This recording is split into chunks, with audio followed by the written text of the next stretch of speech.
I'm just confused about one thing and one thing only.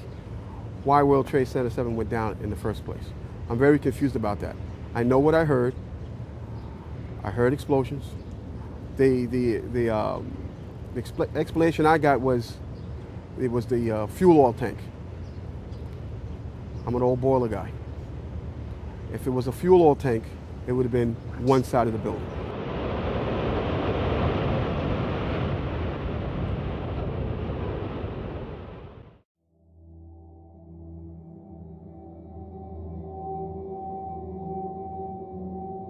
After 9/11, a climate of fear was created in order to shut down any opposition to the Bush administration's new agenda.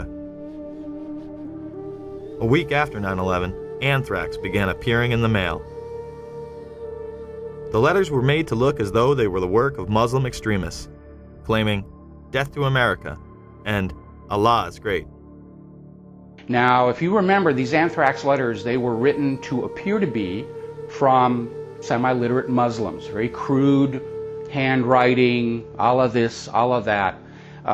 They really do look more like movie prop letters than real letters. The targets were government buildings, media outlets such as CBS, NBC, the New York Post, and politicians such as Senator Daschle and Leahy, two members of the opposition party. When the FBI tested the anthrax, it was highly refined and weaponized. Colin Powell would go on CNN and deny these allegations. No, I think we've had a lot of stories over the past 4 or 5 days. First it was weaponized anthrax, then it was highly refined, and then when it was analyzed, it was discovered it was none of the above. The anthrax used in the attacks was identical to that of the Ames strain, which led the investigation to Fort Detrick. An analysis of the anthrax that was sent to Senator Daschle's office shows that this anthrax has a sophistication that leads people to know that it can only be produced by a PhD microbiologist, and it would have to have been done in a small, well-equipped microbiology lab. This appears to be the so-called Ames strain. That was a strain of anthrax that was first isolated almost 50 years ago at a U.S. Department of Agriculture diagnostic lab in Ames, Iowa. What's uncommon about this is that it has been engineered in such a way to be, as they say, readily aerosolized. That means, in effect, that what somebody has done is taken the anthrax spores, added to them some kind of a chemical to get in the way of a normal electrostatic process that causes the spores to clump together. Chemical's been added to declump them, in effect. That makes them very fine. They are able then to be dispersed very readily into the air. The Washington Post would report, genetic fingerprinting studies indicate that the anthrax spores mailed to Capitol Hill are identical to stocks of the deadly bacteria maintained by the U.S. Army since 1980. Those labs can trace back their samples to a single military source, the U.S. Army Medical Research Institute of Infectious Diseases at Fort Detrick, Maryland. It's been made quite clear that Al-Qaeda wasn't behind this. It is a specialized biological weapon only produced by our military in one facility. High-level FBI and CIA officials said none of the 60 to 80 daily threat reports from intelligence sources contain evidence linking the anthrax attacks to Osama bin Laden's terrorist network. This did not stop the mainstream press from trying to blame Al-Qaeda. As investigators race to find answers to the recent wave of anthrax terror, we'll look at what investigators are targeting now.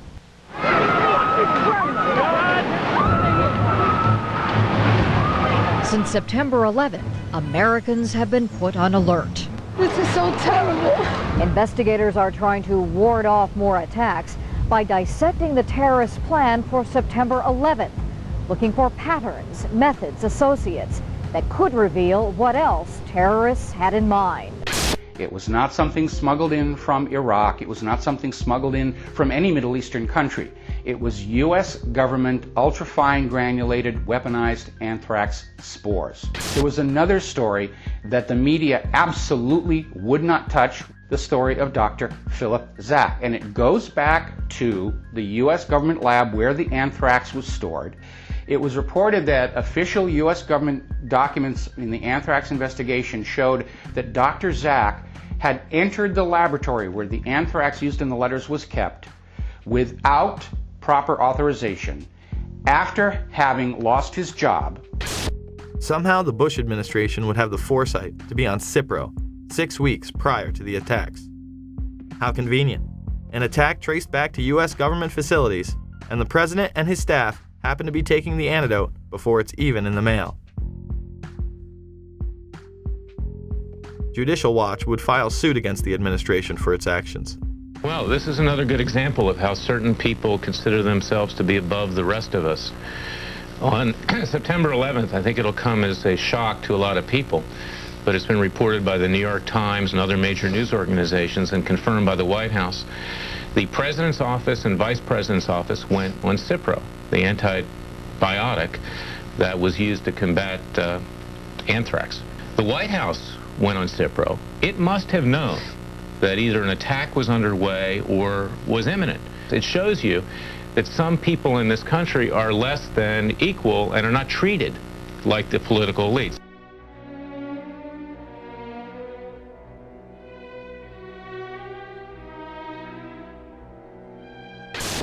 "9/11 was an international intelligence operation that included role players within our own government, as well as in the governments of Pakistan, Saudi Arabia, and Israel.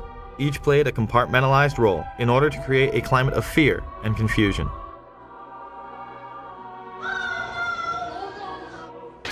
This, combined with the evacuation of government offices, kept any type of dissent off the radar.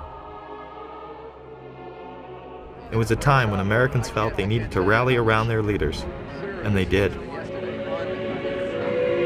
I can hear you!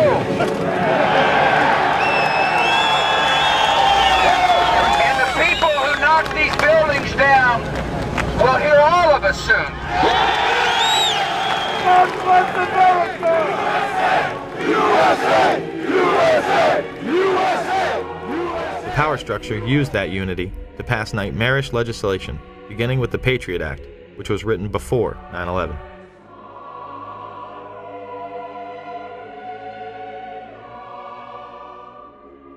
Homeland Security was in place prior to 9/11 as well.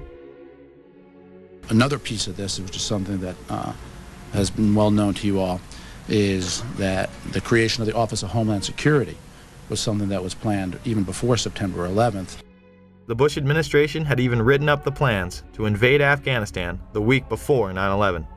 And as a result of a process that involved the CIA, the Department of Defense, the Department of State, the National Security Council, a national security presidential directive was developed and prepared throughout 2001 that was approved by what's called the Principals Committee, which is essentially cabinet-level officers involved in national security, on September 4th, 2001. That document was then finalized on September 10th. I think it was focused on Al-Qaeda from the various earlier days. We fight a fabled enemy, the likes of which that can never be defeated.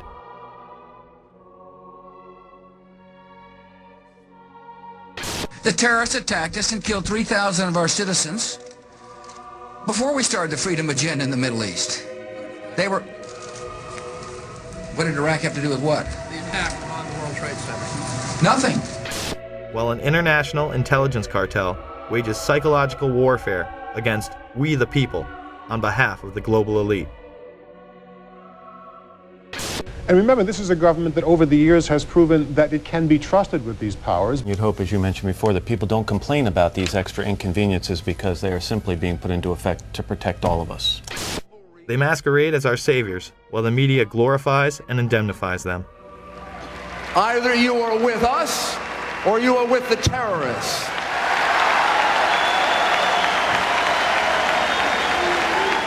Don't let anyone tell you otherwise. Certainly not a disingenuous filmmaker who would have us believe